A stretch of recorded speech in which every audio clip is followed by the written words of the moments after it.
Welcome to CS explain. CS explain में आपका स्वागत है।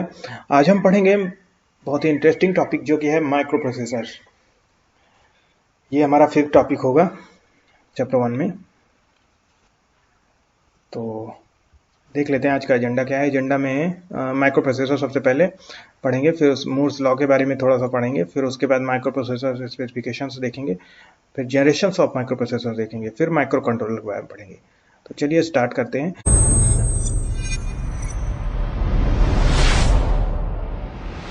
और स्टार्ट करने से पहले हम दो टॉपिक एक्स्ट्रा हम पढ़ेंगे, देखेंगे कि जो कि सिनोनिमसली यूज हो रहे हैं टर्म्स। जैसे कि सबसे पहला टॉपिक आता है इंटीग्रेटेड सर्किट। इंटीग्रेटेड सर्किट क्या होता है? इंटीग्रेटेड सर्किट वो होते हैं डिफरेंट टाइप्स ऑफ जो इलेक्ट्रॉनिक कंपोनेंट होते हैं, उनको हम एक इलेक्ट्रॉनिक सर्किट में अगर हम इकट्ठा कर लें, इंटीग्रेट कर लें to do a specific job, वही होता है इंटीग्रेटेड सर्किट। देखिए, तो integrated circuit is like a tiny electronic puzzle with all pieces glued onto a single chip। जो मैंने बताया, each piece like a transistor register has a specific job to do। when you put all these pieces together, they work together to make electronic devices like phones or computers do cool things।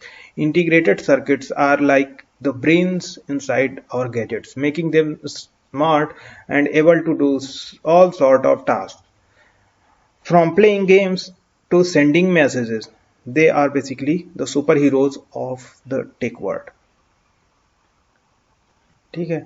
Integrated circuit होता क्या है? ये miniaturised electronic circuit होता है जिसमें semiconductor devices जो होती हैं वो लगी होती हैं, जैसे कि transistors, diode, resistors and capacitors, fabricated on a single semiconductor substrate और ए चिप। एक चिप होती है, सेमीकंडक्टर चिप होती है, उसमें ये सारी चीजें फिट होती हैं।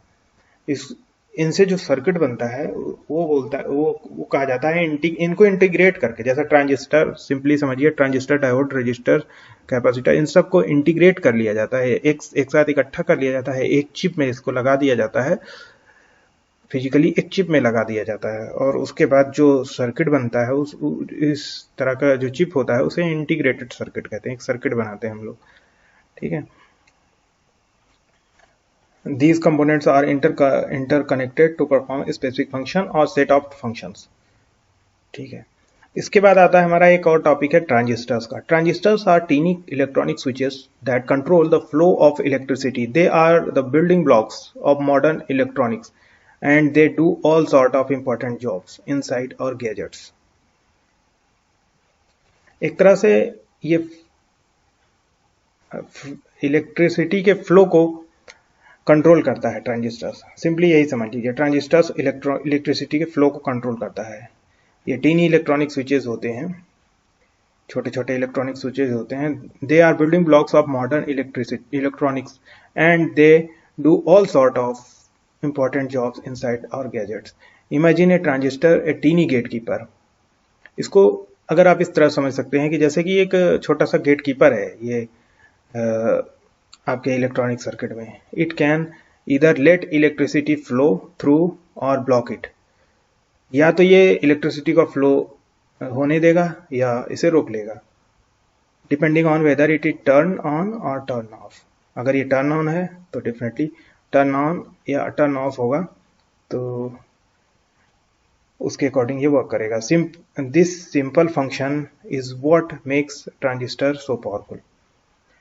Transistors are used in all kind of electronic devices, from smartphone and computer to your TV and even your car। They are what makes these devices work by controlling the flow of electricity and turning signals into actions।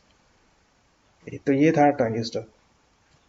इसके बाद हम देखते हैं micro processor, जो हमारा main topic है। तो micro processor का मतलब मैं आपको बता देता हूं। सबसे पहले माइक्रो प्रोसेसर होता क्या है। माइक्रो प्रोसेसर, अगर इसको हम दो पार्ट में, अभी जस्ट मैं दो पार्ट में इसको आपको समझाने के लिए बता रहा हूं। माइक्रो प्रोसेसर, देखिए हमारा जो सीपीयू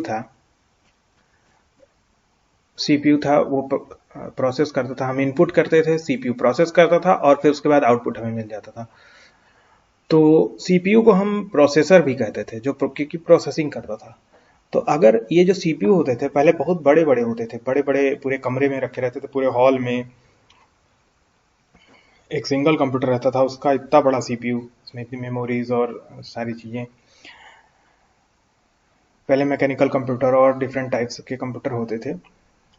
अब उसमें क्या होता था कि ये बहुत ही स्पेस लेते थे और बहुत बड़े बड़े सीपीयू, हैवी सीपीयू होते थे। तो इसको अगर हमने एक इंटीग्रेट कर दिया, डिफरेंट टाइप्स ऑफ जो सीपीयू के जितने कंपोनेंट थे उसको इंटीग्रेट करना शुरू किया एक सिंगल चिप में, एक सिंगल चिप में हमने इंटीग्रेट करना शुरू किया, तो माइक्रो चिप में। तो इसीलिए इसका नाम बदल के फिर जब हमने इंटीग्रेट कर दिया है तो इसका काम छोटा हो गया। जैसे इतना बड़ा सीपीयू था उसको हमने छोटा कर लिया एक सिंपल चिप में, तो इसका नाम बदल गया। इसका नाम ये हो गया माइक्रो प्रोसेसर। इसको हम कहने लगे माइक्रो प्रोसेसर, ऐसा प्रोसेसर जो कि एक चिप में है, माइक्रो चिप में है। यहाँ पे आगे देखते हैं हम, देख लीजिए माइक्रो प्रोसेसर। तो माइक्रो से मतलब है सिंगल माइक्रो चिप और प्रोसेसर क्या है, सीपीयू। अब यहाँ पे डेफिनेशन हमारी बनती है, डेफिनेशन क्या बनेगी, a processor that is CPU which is implemented on a single microchip called microprocessor। एक सिंगल माइक्रोचिप में जो प्रोसेसर रहता है उसी को माइक्रो प्रोसेसर कहते हैं। यहाँ पे दूसरी डेफिनेशन देख लेते हैं, microprocessor is small sized electronic component inside a computer that carries out various task involved in data processing as well as arithmetic logical operation. ये सीपीयू जो काम करता था वो सारे काम ये करेगा। तो जैसे एएलयू जो होता था सीपीयू में, डेटा प्रोसेसिंग का काम होता था, कंट्रोल यूनिट करता था और सब सारी चीज़ें जो कंट्रोल की जाती थी, एक तरह से पूरा ब्रेन, कंप्यूटर का पूरा ब्रेन कहलाता है सीपीयू। तो जो काम सीपीयू करता था अगर उसको इनकॉर्पोरेट कर दिया गया तो एक तरह से कहा जा सकता है कि छोटा सीपीयू हमारा हो गया। अब छोटा हो गया लेकिन काम तो वही करेगा, तो सारे काम उसके वो करेगा। तो इसीलिए लिखा है micro processor is small size electronic component inside a computer that carries out various tasks involved in data processing as well as arithmetic and logical operation। उसके बाद microprocessor is built over an electronic circuit comprising millions of components। देखिए millions of component, ऐसा electronic circuit, ऐसा integrated circuit, अभी integrated circuit हमने पीछे देखा था। तो ऐसा microprocessor is built over an electronic circuit, एक ऐसा इलेक्ट्रॉनिक सर्किट होता है जो कि millions of computer small component को कंप्राइज करके, इकट्ठा करके बनाया जाता है।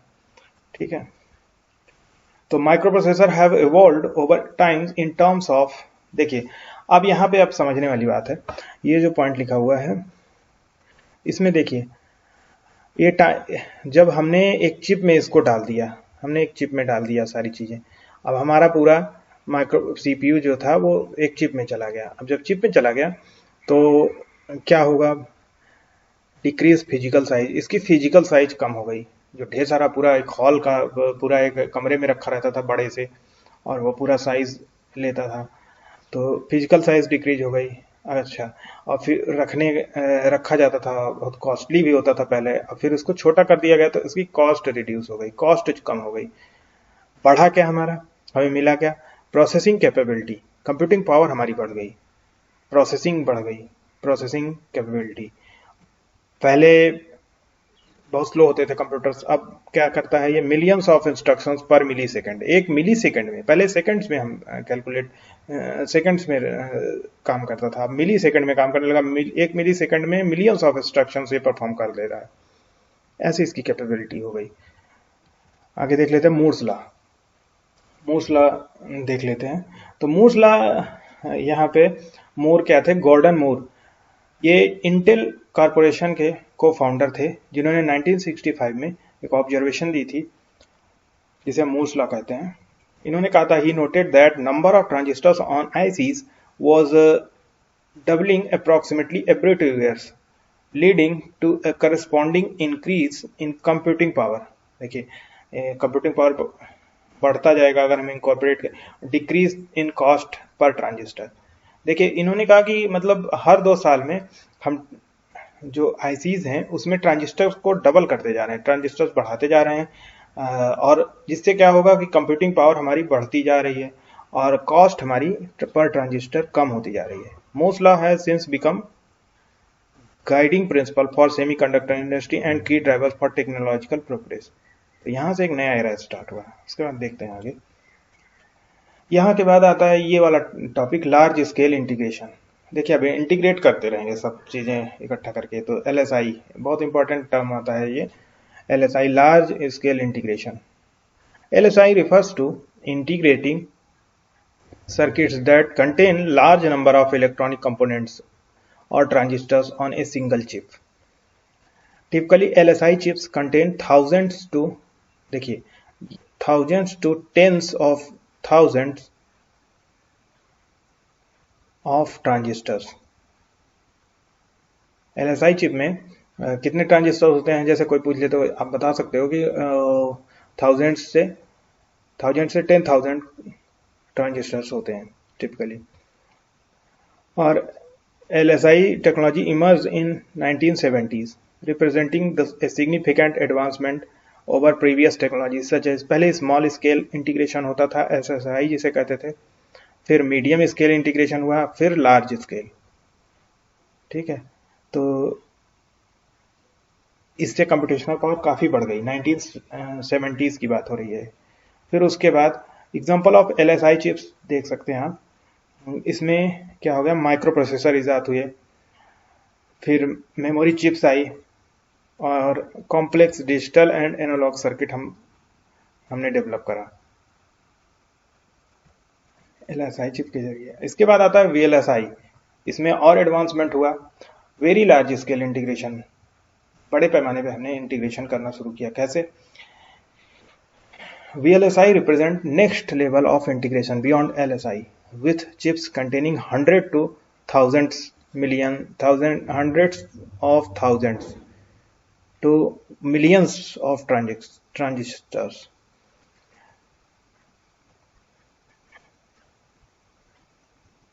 तो मिलियंस ऑफ ट्रांजिस्टर्स को इन्होंने इंटीग्रेट करा, तो इसीलिए वेरी लार्ज स्केल इंटीग्रेशन हो गया ये। उसके बाद क्या हुआ, VLSI technology enables the implementation of high complex electronic systems on a single chip, offering increased functionality and performance. तो यहाँ पे जो एक सिंगल चिप में इन्होंने इंटीग्रेट करा, तो उसके बाद इसका रिजल्ट क्या निकला, इंक्रीज्ड फंक्शनलिटी एंड परफॉर्मेंस हमारी इंप्रूव हो गई काफी ज्यादा। Development of VLSI technology in 1980s, यहाँ पे 1980s की बात की गई है। इसके बाद ही हमारा जो होम पीसीज आने लगे, घर में लोग यूज करने लगे। पहले बड़े बड़े कंप्यूटर होते थे तो घर में नहीं यूज कर सकते थे, वो कमर्शियल पर्पस या फिर लैब्स में रखे होते थे। बट फिर उसके बाद छोटे हुए, छोटे चिप में आने लगा, तो फिर वो कंप्यूटर घर के लिए भी आ गया। जैसे कि एप्पल ने बनाया, फिर IBM ने बनाया, एप्पल ने बनाया, फिर उसके बाद विंडोज का आया, ऐसे आया।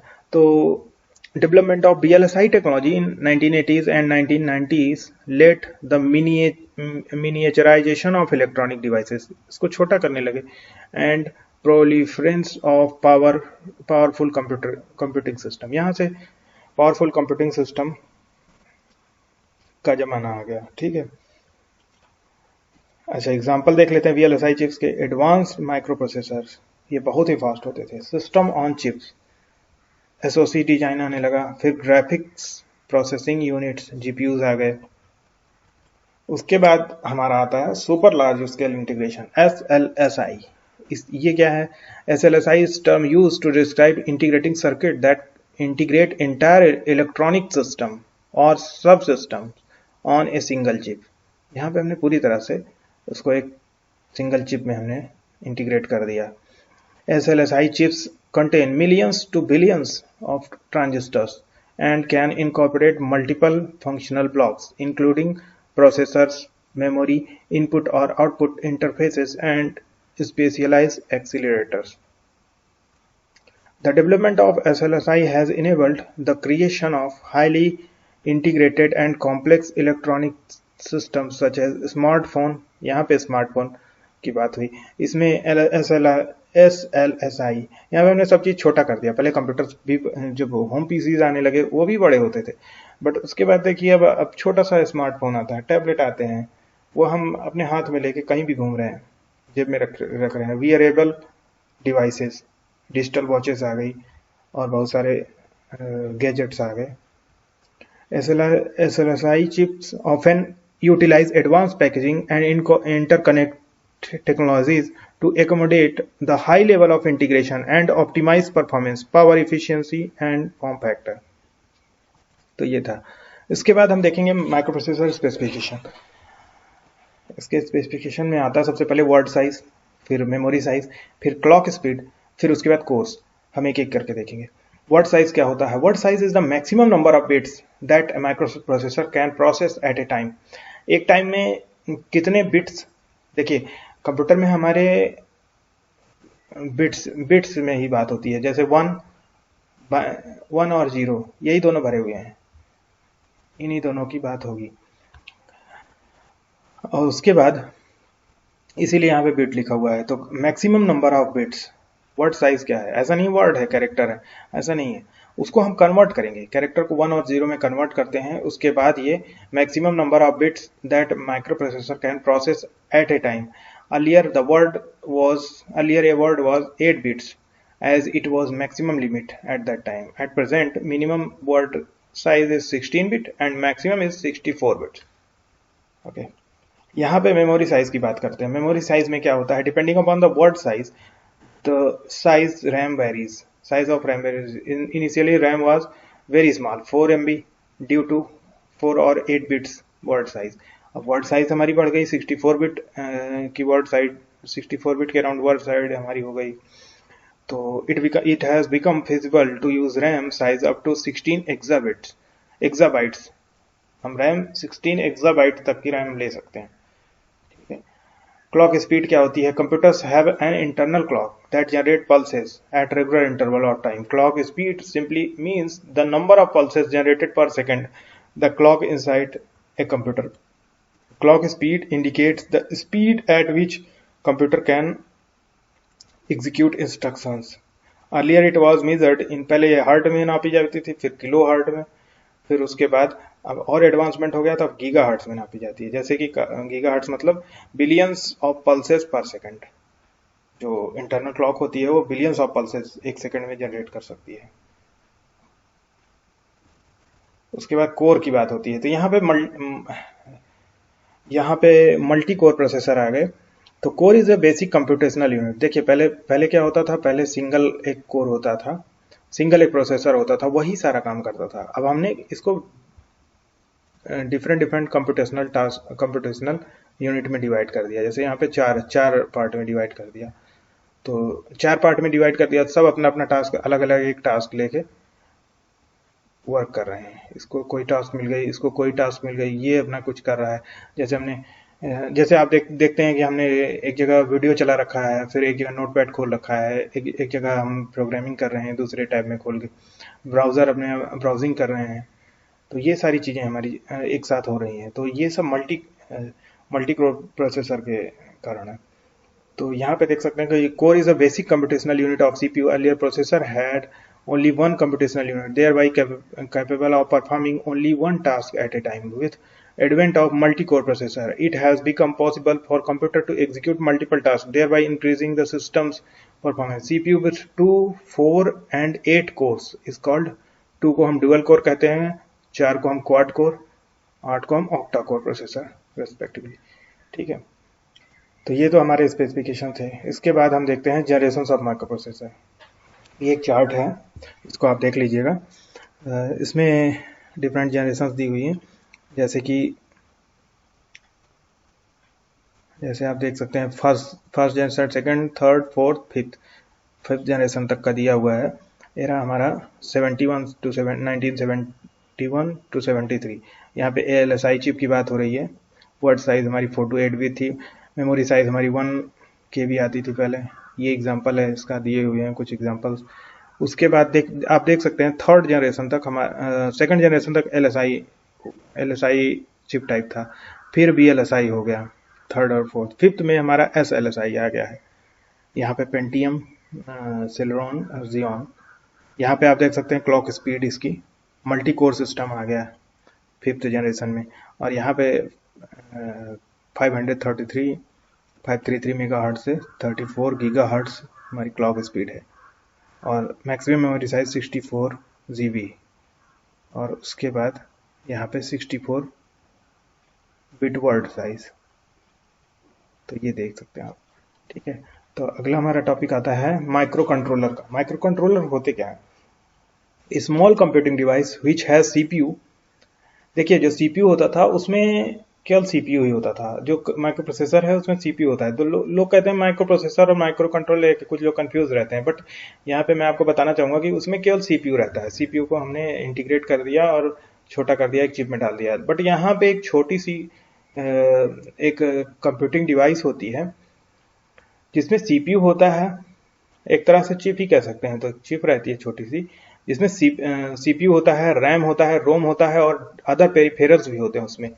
एक तरह से छोटा सा कंप्यूटर आप कह सकते हैं, छोटा सा कंप्यूटर जिसकी कॉस्ट कम होती है, जो हमारे होम अप्लायंसेज और डिफरेंट टाइप्स ऑफ गैजेट्स में हम लगाते हैं। देख सकते हैं आप, small computing device which has CPU, a fixed amount of RAM, ROM. बहुत ज़्यादा रैम रोम नहीं होती है, थोड़ी थोड़ी होते हैं, तो वो हम जितनी हमें ज़रूरत होती है। And other peripherals all embedded on a single chip as compare to microprocessor that has only a CPU on a chip. देखिए, माइक्रो प्रोसेसर में केवल सीपीयू होता है, बट इसमें सीपीयू के साथ और सारी चीज़ें होती हैं, RAM, ROM, peripherals. For example, microcontroller in a fully automated washing machine is used to control washing cycle without any human intervention. The cycle starts with the filling of water, after which the clothes are soaked and washed. Thereafter the water is drained and clothes are spin dry. तो यहाँ पे washing machine का example दिया गया है। Washing machine में भी micro controller लगा रहता है। Simple use of micro controller has permitted repetitive execution of tedious tasks automatically without using any human intervention, thereby saving a precious time. ये हमारे टाइम को बचाता है। हमारे डिफरेंट टाइप्स ऑफ गैजेट्स जो होते हैं और हमारे होम अप्लायंसेस होते हैं, जो ओवन हो गया, वॉशिंग मशीन हो गया, इन सब चीज़ों में ये माइक्रो कंट्रोलर लगे होते हैं। डिजिटल वॉचेस जो होती हैं उसमें भी लगे होते हैं। ये आप देख सकते हैं, छोटा सा एग्जांपल है, इसमें सब कुछ लगा हुआ है। इसमें आप सीपीयू भी है, रैम, पेरिफेरल्स भी हैं, सब कुछ है। ठीक है, तो ये हमारा माइक्रो प्रोसेसर का लेक्चर था। यहाँ पे एक टॉपिक और बच रहा है थोड़ा सा, ये इसका टॉपिक नहीं है, ये पुराना है, बट देख लेते हैं। Von Neumann architecture for the computer. Von Neumann architecture क्या था? देखिए, इसमें वॉन न्यूमैन ने जो आर्किटेक्चर दिया था, यहाँ पे आप देख सकते हैं इनपुट है, ये सीपीयू है और मेमोरी जुड़ी हुई है, ये प्रोसेसिंग है, और उसके बाद आउटपुट दे रहा है। तो it consist of CPU for processing arithmetic and logical instruction, a memory to store data and program, input and output devices and communication channels to send or receive the output data, electronic numerical integration and computer ENIAC। यहाँ पे इसको ENIAC बोला गया। ठीक है, ENIAC का full form क्या होता है? Electronic numerical integration and computer is the first binary programmable computer based on von Neumann architecture. जो इन्होंने आर्किटेक्चर दिया था वॉन न्यूमैन ने, ये पहला बाइनरी प्रोग्रामेबल कंप्यूटर था जिसका नाम था ENIAC, electronic numerical integration and computer, ENIAC। Okay, इसके बाद हाँ, तो यहाँ पे हमारा लेक्चर खत्म होता है। इस वीडियो को लाइक करिए, अगर आपको अच्छा लग रहा है तो वीडियो को लाइक करिए, अपने फ्रेंड्स के साथ शेयर करिए, चैनल को सब्सक्राइब करिए, CS एक्सप्लेन को सब्सक्राइब करिए। अगर आपको किसी भी पार्ट में आपको कोई कंफ्यूजन है तो आप कमेंट सेक्शन आपके लिए ओपन है, आप वहाँ पे पूछ सकते हैं। Thanks for watching.